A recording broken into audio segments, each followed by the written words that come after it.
Hello दोस्तों, आज हम करते हैं क्वेश्चन नंबर 7 का। क्या कह रहे हैं? एक ठोस में ऊंचाई 120 सेंटीमीटर और त्रिज्या 7 सेंटीमीटर वाला एक शंकु सम्मिलित है जो 60 सेंटीमीटर त्रिज्या वाले एक अर्धगोले पे आरोपित है।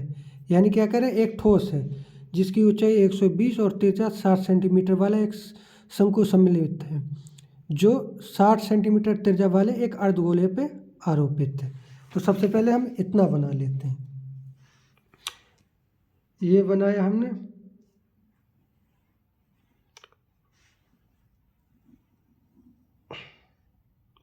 अर्धगोला। ठीक है, इसके ऊपर हमने क्या रख दिया? इसके ऊपर हमने रख दिया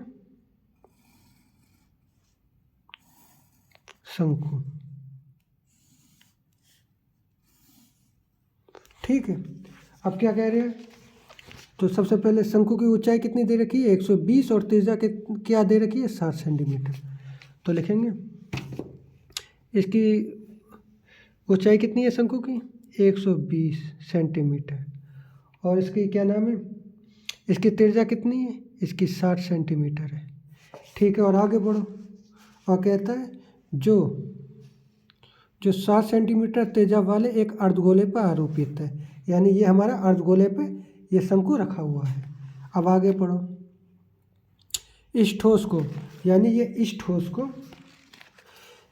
को पानी से भरे हुए एक लंबवृत्तीय बेलन में इस प्रकार डाला जाता है। यानी इसको उठा के एक उसका क्या नाम है, जो बेलन के आकार का है उसमें डाला जाता है।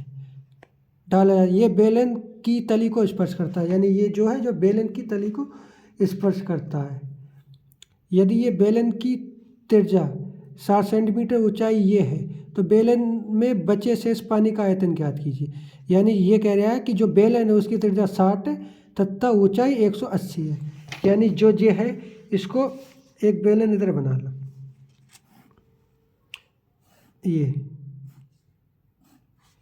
इसमें उठा के डाल दिया है जो ये पानी से भरा हुआ है। ठीक है, इसको इसमें उठा के डाल दिया है। तो ये जब उठा के डालेगा तो ये तली से स्पर्श हो रहा है। तो ये हमारा चित्र कैसे बनेगा?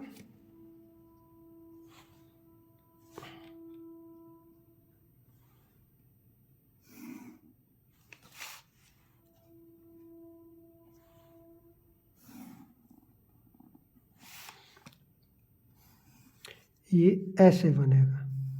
ये घुस गया किसमें?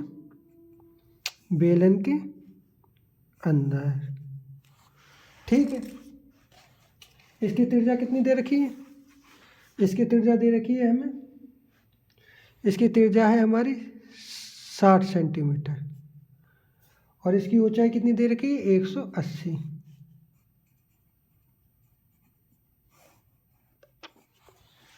ठीक है, ये आपको खाली मैंने समझाने के लिए बनाया था। जो मेन चित्र होगा वह ये होगा। ठीक है, अब इसके आधार पे हम इसको सॉल्व करेंगे। ये इसके आधार पे कि हमें जो जो दिया हुआ है, हमें क्या दे रखी है? शंकु की त्रिज्या दे रखी है।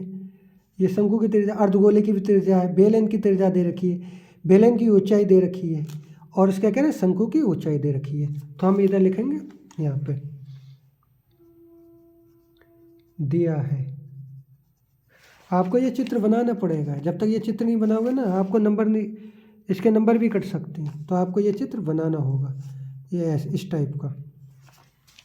कहो तो मैं चित्र यहाँ पे बना दूँ, लेकिन वीडियो फिर लंबी हो जाएगी। ये चित्र आपको ये इस टाइप का चित्र बनाना होगा। ठीक है, दिया है, क्या दिया है? सबसे पहले आ जाओ। सबसे पहले हम बात करते हैं शंकु। शंकु की ऊंचाई 120 सेंटीमीटर दे रखी है। इन्हें दिया है शंकु की ऊंचाई, इसको मान लेते हैं कैपिटल एच। ऊंचाई कितनी दे रखी है? 120 सेंटीमीटर। 120 सेंटीमीटर। उसके बाद क्या दे रखी है? शंकु की त्रिज्या,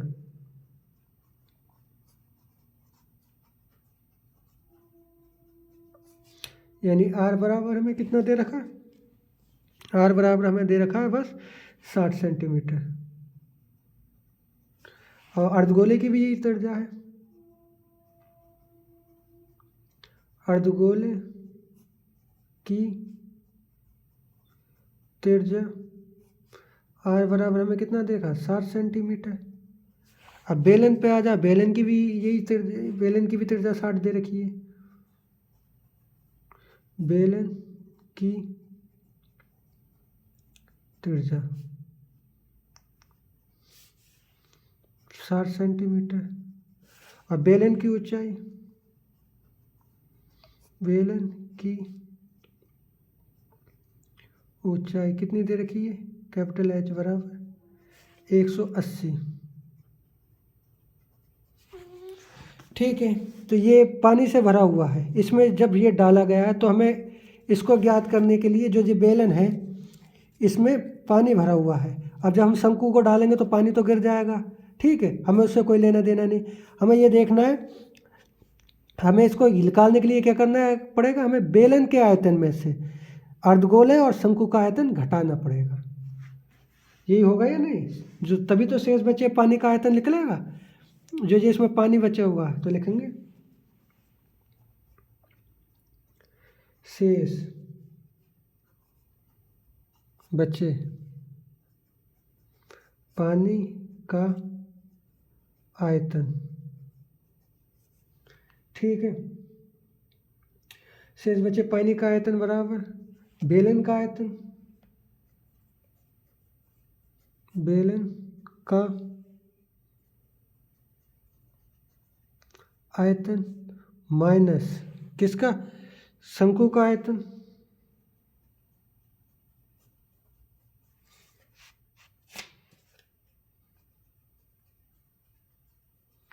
और माइनस किसका, अर्धगोले का। ये नीचे अर्धगोला भी दे रखा है। अर्धगोले का आयतन।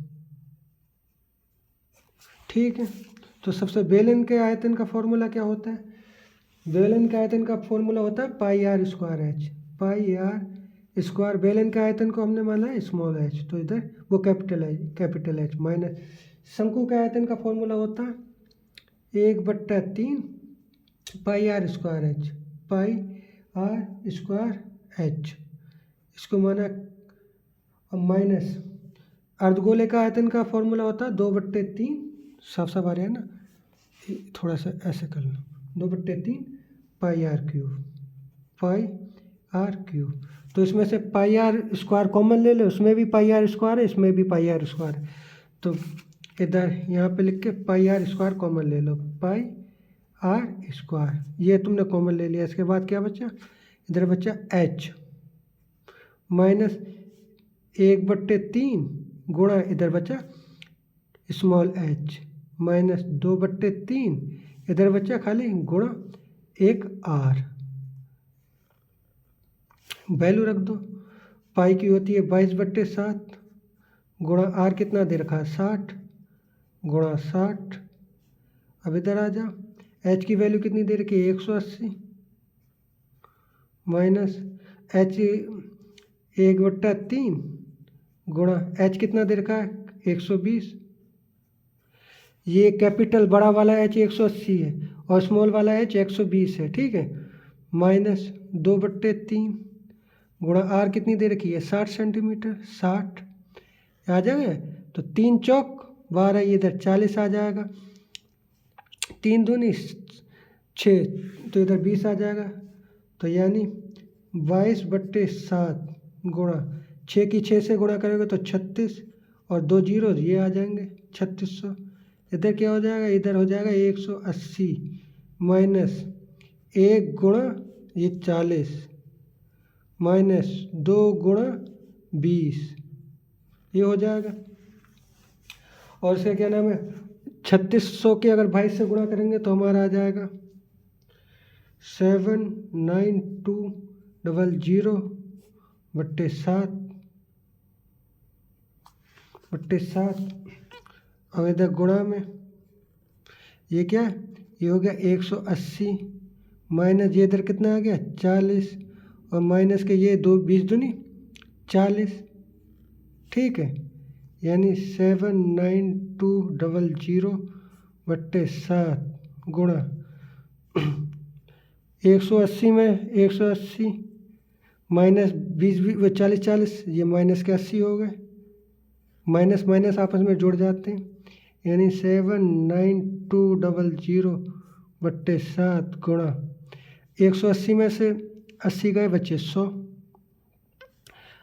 अब इन दोनों की गुणा कर दो तो ये हमारा आ जाएगा 79200 और 2 जीरो और ये जुड़ गए बट्टे 7। इसको इससे काटेंगे तो हमारा कितना आंसर आ जाएगा, हमारा आ जाएगा 11/428.57 सेंटीमीटर क्यूब। ठीक है, अब ये सेंटीमीटर क्यूब है,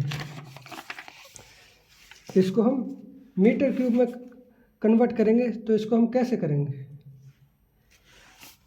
अगर सेंटीमीटर को अगर हम मीटर में कन्वर्ट करते हैं तो क्या करते हैं, 100 से सेंटीमीटर का अगर मीटर में कन्वर्ट करते हैं तो मीटर को अगर सेंटीमीटर का मीटर में तो 100 से गुणा वो भाग करते हैं, है या नहीं। अब सेंटीमीटर क्यूब को अगर हम मीटर क्यूब में भरेंगे तो यानी सेंटीमीटर 100 की घात कितनी आ जाएगी, 3, यही हो जाएगा यानी 100 गुणा 100 गुणा 100, यही हो जाएगा यानी। तो यानी इकाई, दहाई, सैकड़ा, हजार, 10,000, लाख, यानी 10 इकाई, दहाई, सैकड़ा, हजार, 10,000, लाख, 4, 5, 6 इकाई, दहाई, सैकड़ा, हजार, 10,000, लाख, 10 लाख। 10 लाख से भाग देंगे तो ये क्या है हमारी, ये है हमारी सेंटीमीटर क्यूब। तो हम इसको क्या करेंगे, मीटर क्यूब में कन्वर्ट करेंगे, तो जो हमारा आंसर आएगा वो मीटर क्यूब में आता है। लिखेंगे आयतन घन में, ठीक है, ये देखो आयतन घन में। तो इसके लिए 11/31,428.57 को कितने, एक इकाई, 2, 3, 4, 5, 6 से, तो 6 जीरो से 1, 2, 3, 4, 5, 6, यानी हमारा आंसर क्या आएगा 1.131। बाकी ये पीछे की संख्या छोड़ दो। मीटर क्यूब लिखेंगे घन में, घन मीटर में, मीटर में, क्योंकि हम मीटर में ज्ञात कर रहे हैं ना, तो मीटर में। तो लिखेंगे अतः शेष बचे पानी का आयतन ये होगा, अतः शेष बचे पानी का आयतन 1.131 मीटर क्यूब होगा। ये बहुत इम्पोर्टेंट क्वेश्चन है, ठीक है। आपको चित्र भी बनाना पड़ेगा, बिना चित्र बनाए आपको कुछ भी नहीं होगा। जब तक आप ये चित्र नहीं बनाएंगे आपको नंबर भी नहीं देगा। अब इस टाइप का चित्र बना लेना, ठीक है। कहोगे तो मैं एक चित्र।